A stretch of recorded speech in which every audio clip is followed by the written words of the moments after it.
Hello everyone.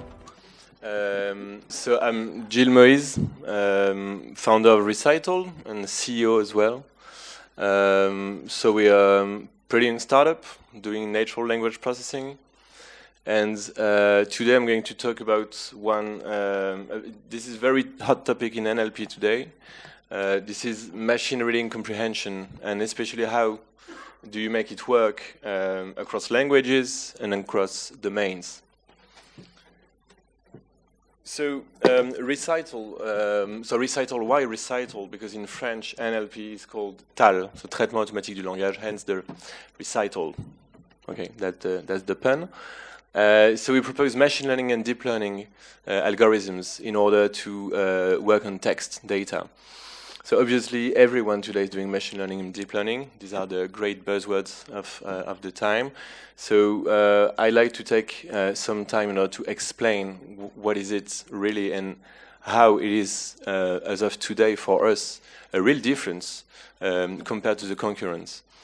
So at the beginning of AI and until, let's say, the first winter of AI, so mid-1980, we used to do rule-based system or expert systems. So people were coding the rules.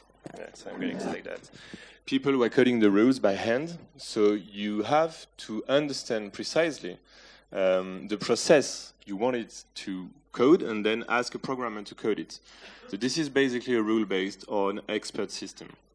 So it can work pretty well in some pretty simple settings. But the thing is that most of the things that we do as humans, but also phenomenon in the universe, can't be explained in a precise way. For instance, I can't give the rules that make me speak today in front of you. We can't make, let's say, explicit rules of many physical movements or things that happen in the universe. So in order to overcome this limitation of our human understanding of the external world, we decided to say, okay, instead of starting from an abstract model that a human has designed and try to explain the world with that, we're going to go the other way around. We're going to take the data and make the machine learn from the data, the model. And so this is machine learning, and that's what we were doing, especially in natural language processing, during the 1990s, during the 90s. So that was working pretty well, but it's still at the halfway, because in machine learning, you still have to define some things that you're going to work upon. So mostly this is the representation of the data. And then on the far right, you have deep learning, which is fully automated. So you don't have to provide anything to the algorithm. It can learn in an entirely automatic way. So the interesting thing here is that on the left part of the arrow, you see that you have more human time. So it means that you have to code yourself the rules. So it's ton of human time. But you don't need data. If you just go from your knowledge to the code, that's okay. And then on the right, that's where you need more data. So you save time, but you have to get the data.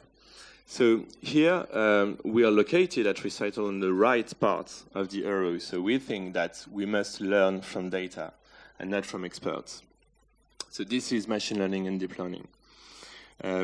So we were created in 2017. So as I was saying, we're quite new. Based on research that I started at Sorbonne University in 2011. So we are made of researchers, engineers, entrepreneurs. We are 10 people at the moment. And we still keep strong links with universities because we do really think that one of our main differences, especially in natural language processing, is the high level of what we're doing. So if we want to keep the pace and to keep being on the really forefront of the research, we have to keep those links with universities. Yeah, so as I was saying, this is the Make Europe Great Again slide. So what we think is that AI is not just about business, or is not just about science and research. It's, as of today, a really strategic asset for countries and for nations. And so we would like, with Recital, as well as with other universities we're working with, to create AI research centers here. We also think that most of the data sets we have today to train our models are mainly in English and also in Chinese. They're becoming more and more numerous. And so we want also to be able to work on European languages, first of all French, because most of our customers at the moment are French. Okay, so that's me on the left. On the right, Frédéric, my partner. So he's more on the business side, so I'm going to go pretty quickly here. Thomas, Sébastien, Melchior, so this is the team at the moment, so mostly data scientists. Okay, so our products, what are we actually doing at Recital? So we've got a first product, which is Quieto, and its aims is to automatically process emails. So with that solution, so this is working pretty well. We are deploying that in many banks and insurance companies, because obviously they've got tons of emails, but actually email is a problem for almost every company. So here we are able to understand the email, its attachments, and then automate all the work after that. So, for instance, in retail banking, you have people spending their days, answering to emails, to very standard requests. And so here we can do that for them. So at last, they can concentrate on a more interesting job. And actually, that's what we believe at Recital, is that artificial intelligence is not going to replace human. It's just going to take the ugly work from the people in order to let them do the interesting work. And actually, it's working pretty well, especially in banks, insurances, but we're also starting with Pôle emploi, for instance. So not only financial sector. The middle one, so Genius, it's a question answering system. And so that's on that product I'm going to concentrate right after. So actually let's say the basic usage of Genius is you show him a text, you ask him any question, and it gives you the answer. So that's very interesting, but as such, what can we do with that? So I'm going to go a bit deeper about the multiple use cases we have with this kind of technology. This is pretty recent. Maybe you have seen communications from Alibaba or from Microsoft saying that now we can have machines equal human in like trivia, question answering tests and things like that. So these are the kind of systems. And last but not least, but this is still a research project at the moment, so we don't have released the product yet, Alembic, whose aims is to automatically summarize documents. So obviously I don't have to explain the different use cases we could have with that. Yeah, this is actually an old quest, I can see in the first row, but okay, so we are starting a PhD actually at Sorbonne University about that, and hopefully we'll find something interesting.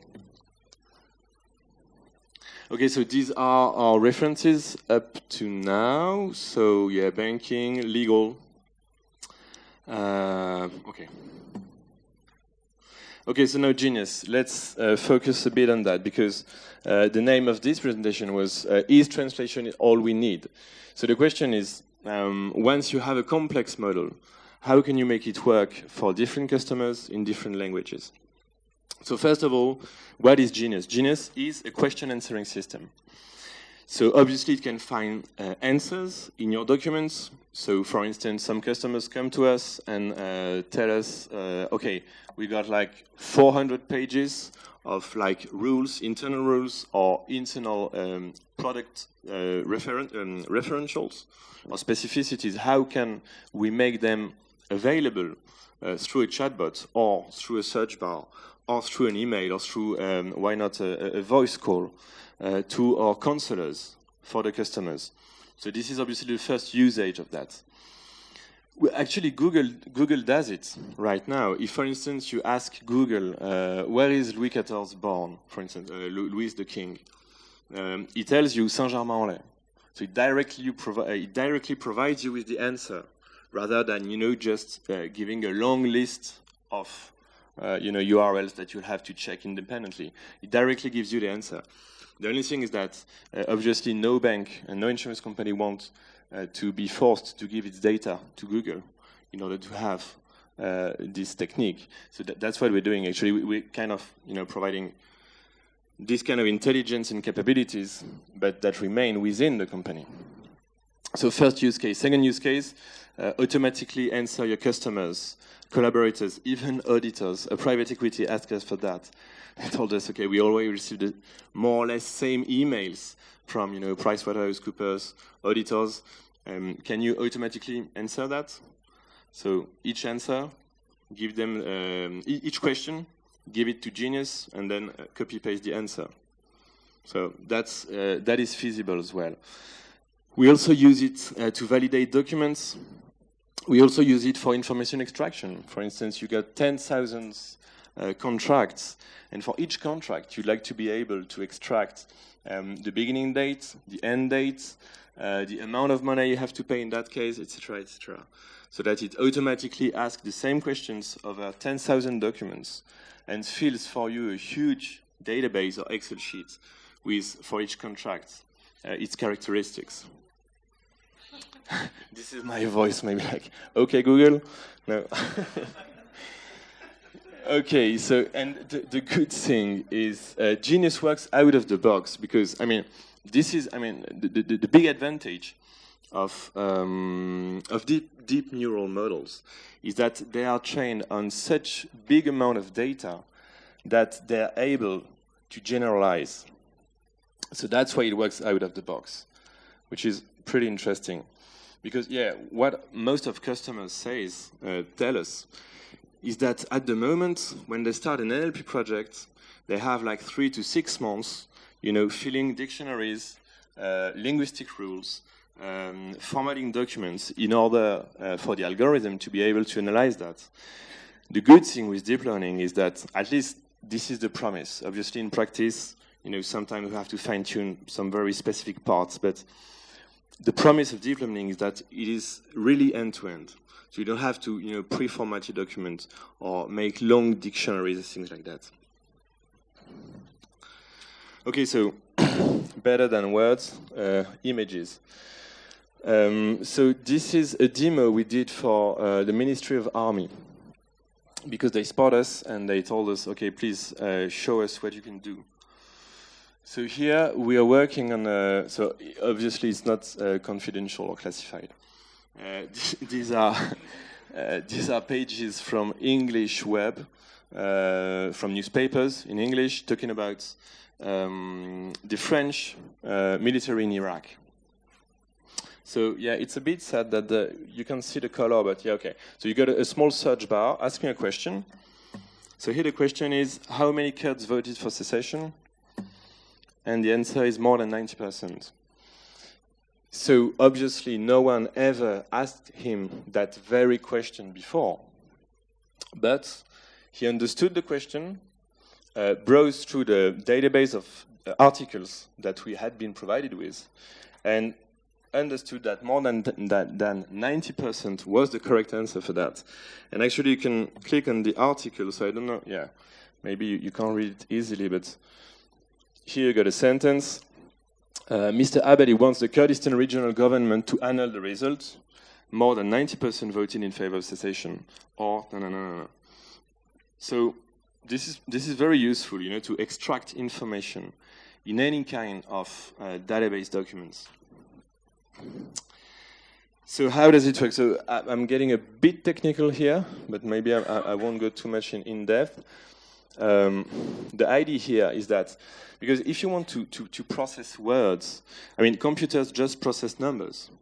So the first thing to do is that you have to convert these words into numbers. So that's what we call embedding. Embedding is how do you convert a word into numbers. So you embed the question, you embed the context, so the paragraph or the article you're working on. Then you have what we call the encoding part. So you're like studying the order of the words in order to make another numerical representation. Then you see how the question matches with different parts of the context, so that's what we call the interaction. And based on that, you extract the answer as the start and the end position within the document of what the model thinks is the answer. So that's basically how it works. Behind that, you always have deep neural networks. Encoding is recurrent neural networks and things like that, etc. You got tons of literature on the web about that. So how do you train such a machine? Because that's the main drawback of deep neural networks today, is that you have to feed them with huge amount of data. As we saw in the previous presentation, a network like VGG16 has been trained over more than 10 million pictures, what we call the ImageNet dataset, and maybe many more, because I think at Amazon you have your own image database. So yeah, deep learning is great, but you have to get to feed him with tons of data. So here, in a text context, we have the SQUAD dataset, which is made of 115,000 questions and answers. And so this is an example, for instance. Here's the text on the left part, the question on the right, and what are the possible answers for that. So you see, like European Parliament, the European Parliament. Try. You have also to, specify all those kind of stuff. So now in the real world, I mean, it works pretty well. Today, best systems have like 85% accuracy answering this SQUAD dataset. So we can say, okay, it's done. The thing that it's not exactly done, because in the real world, we work in different languages. It has been trained in English, so how does it work with French, for instance? And with different documents as well, because this dataset has been made on Wikipedia. But for instance, here we're working with French legal documents. So many words are specific to the legal field and so on. And so that's what we're working on at Recital. So we worked with several languages. Our question was, okay, can we just regenerate a data set? And actually, if you do that automatically, you don't have the richness of language, of human language, because human people say things in so many different ways that if you make a robot to create questions, it won't be that diverse. So then we say, okay, we're going to do some on-the-fly translation. So you ask the question, you give the document, we automatically translate it into English, work with the English model, and then translate it back to French. 42%, not very nice. And so we said, okay, let's translate the data set. And that's how we got the best score. So maybe all you need is translation. So maybe for complex NLP system, we could say that English is the universal language. So every model are built in English, and all we have to do as speakers of other languages is just to have translators to access them. This is still a work in progress, because anyway, we still have 11% from the 70% to 81%. So where have these 11% gone?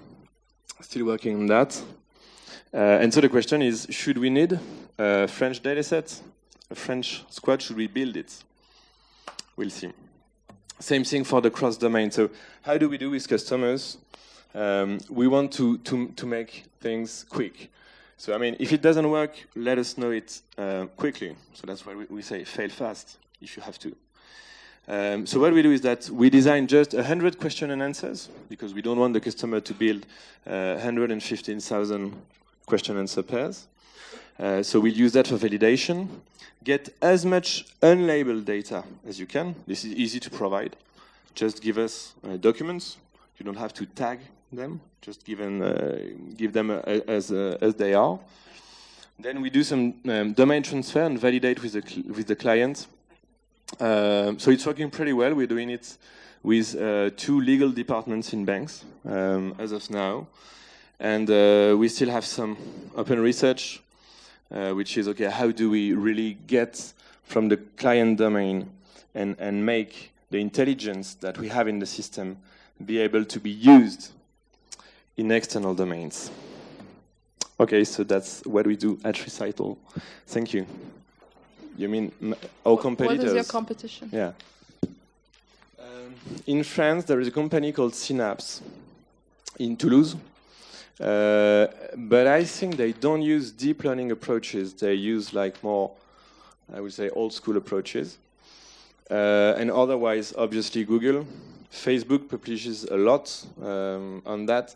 But I don't think we are competitors with these guys because obviously they're much bigger. But at the same time, I don't see a bank or an insurance tell Google, okay, please come inside and scan all my data. So the thing is that since we can be deployed on-premise, so at the clients, on the client's site, then it's obviously for them a very good guarantee, and I think even an obligation. So I mean, they are, in terms of research, they're competitors, but I don't think in terms of business they are. Since the solutions are not located on the cloud, which offers huge computing power, can they have the same level of performance than cloud-based solutions? So the answer is yes, for two reasons. First is that these kind of systems, once they have been trained, using them is not very costly. The training is costly, but once they are trained, usage is not very costly. And the thing is that usually our clients are big companies, especially banks or insurances. So I mean, if they need computing power, they can buy it easily. Hi. A question about computing power. For the training phase, you mentioned that you require a lot of CPU resources, I suspect. Or GPU. Yeah. Or GPU. What about storage, archiving, and retrieval of documents? Do you use any specialized search engine, maybe like Lucene or? Actually, we use a technology comparable to Lucene, but we did it ourselves. So yeah, we used more or less standard information retrieval devices, so systems. So like Lucene or Elasticsearch or this kind of solutions. So you've designed your own document-specific Elasticsearch equivalent. Yeah. Impressive. Thank you. And do you intend to build some specific vertical products, or it's more going to be, because it looks more like AI as a service right now, but with different vertical usage, but at a point of time, do you intend to build a vertical product? For example, for insurance companies, claim is a big issue for them. They get a lot of claims and it's text, but the process is specific. So it's not only about AI, is also all the process behind that. So do you have that in mind, or you're more going to stay on the AI part? Yeah. Well, it's really a question we ask ourselves. At the moment, I think we are, since we like AI and we really want to stay close to research, we don't want to get too vertical into a specific business.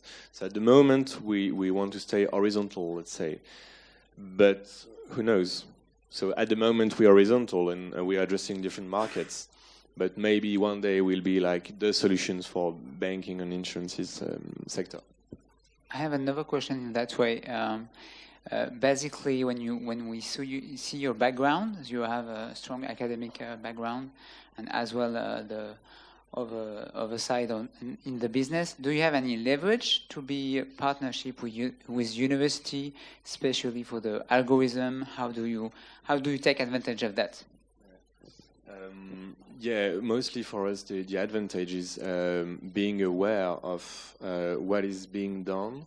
It's also an advantage, not only in terms of research, but also in terms of HR. Because in universities, you find the data scientists that everyone is running after today.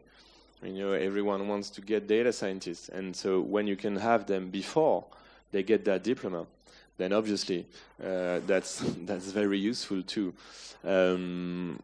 So yeah, and I think as an academic, I also want personally to keep working with them. To be at the state of the art, let's say. And just to follow on my previous question, did you develop also specific tools, internal tools, to be quicker on training the model, or are you using tools from the market, or did you develop your own tools internally because the one on the market were not sufficient enough for you to do what you wanted to achieve, or what's your view on that? Actually, we're using both. We are mostly using open source models as a basis, and then we build our products based on that. But the base of each of our products is based on open source. You didn't mention Wolfram Alpha, who has been doing some work around that topic for a few years now. What's your positioning versus them?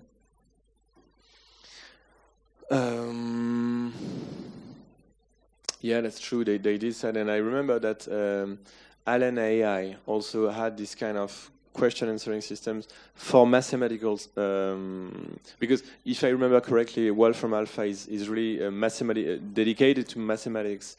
But I think it's maybe more general. The thing is that with this kind of black box systems, we can't really, say where we are. Since either we can try it manually, but it's not really a statistical evaluation. And since as far as I know, they don't publish, so I can't really say. Thank you. Since it's on-premise, how do you scope the work for your new clients? How long does it take to achieve your first milestone, and how much you pay for the first milestone, and what's the ongoing business model after for you? Yes, actually the business model is that we always start with what we call proof of concept. So this is 1 or 2 months. So this is very quick. And then these proof of concepts are, let's say, not connected to the IT system, because getting into these IT systems is very long. And so we just take out the data, work on their computer anyway, so we're still on premise, and have 1 or 2 data scientists during 1 month or 2 at their sites. And once this is done, and if they're happy with it, then we get into the integration phase. But the thing is that we're not integrators. So actually what we're doing now is trying to make partnerships with people like Capgemini, Soprasteria, Atos, because they are integrators. First, we don't want to become integrators, and second, we obviously cannot do that since we're 10 people at the moment. So this is the 2 phase. First phase, proof of concept, not connected to the IT, pretty quick, and then getting connected to the IT, pretty long. Are those perpetual license or yearly licenses after? Yeah, yearly licenses. Monthly licenses.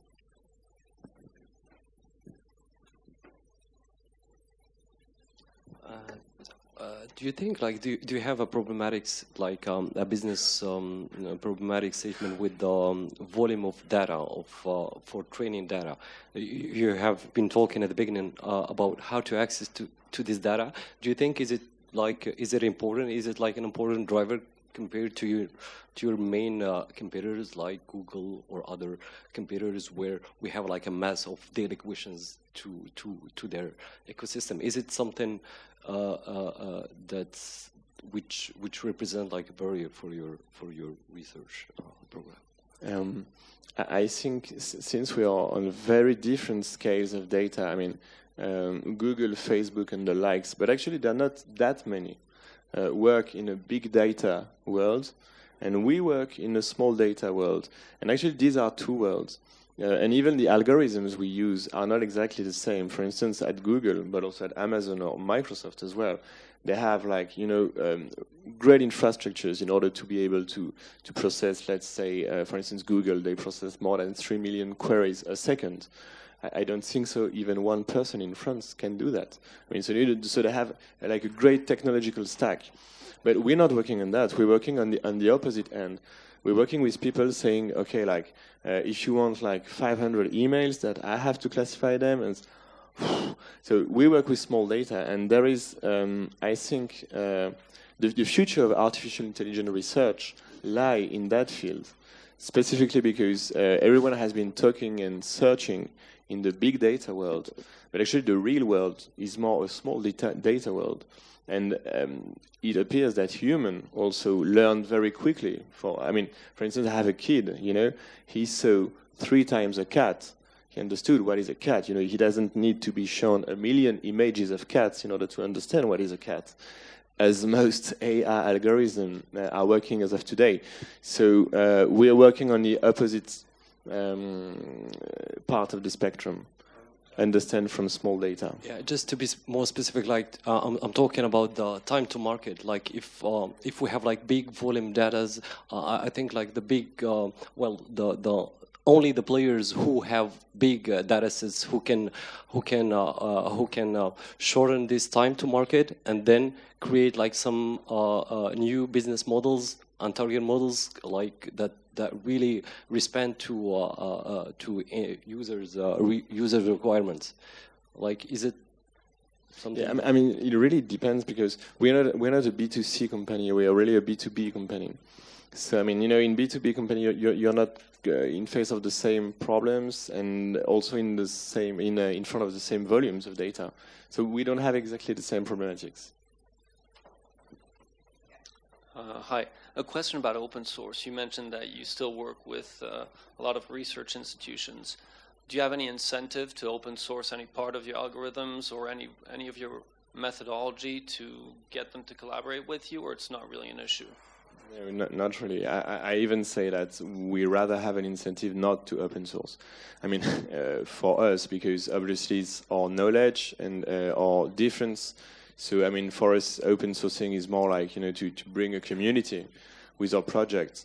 But no, we don't have specific incentives for that. My question is about your IRAC example.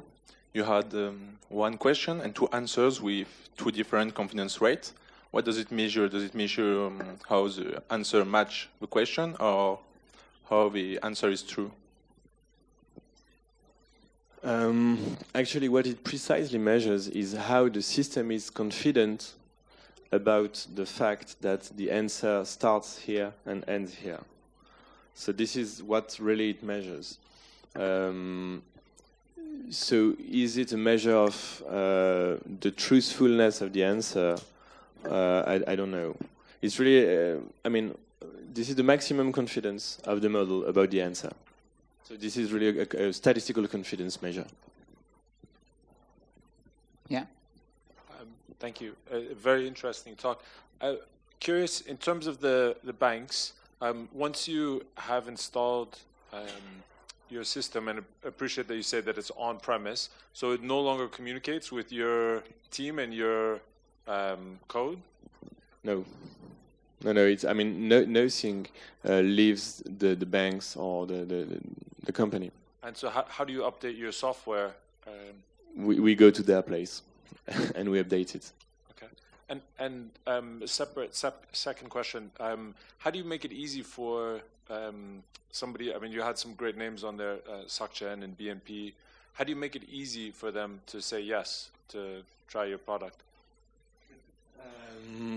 Actually, it's not easy, but the good thing with this big structure is that over the last few years they built innovation departments, and actually these departments are exactly designed to make possible collaboration between very small structures like us and very big structures like them. So through these innovation departments, we have some results, even though sometimes we get stuck in the innovation department. So we create, so we do a proof of concept, and then it remains unused. But with the different customers we have here, we were able to go from this innovation stage to the production stage. Startup and corporate is a hot topic. So I think we're going to end with the Q&A. Thank you, Gilles, for answering of that.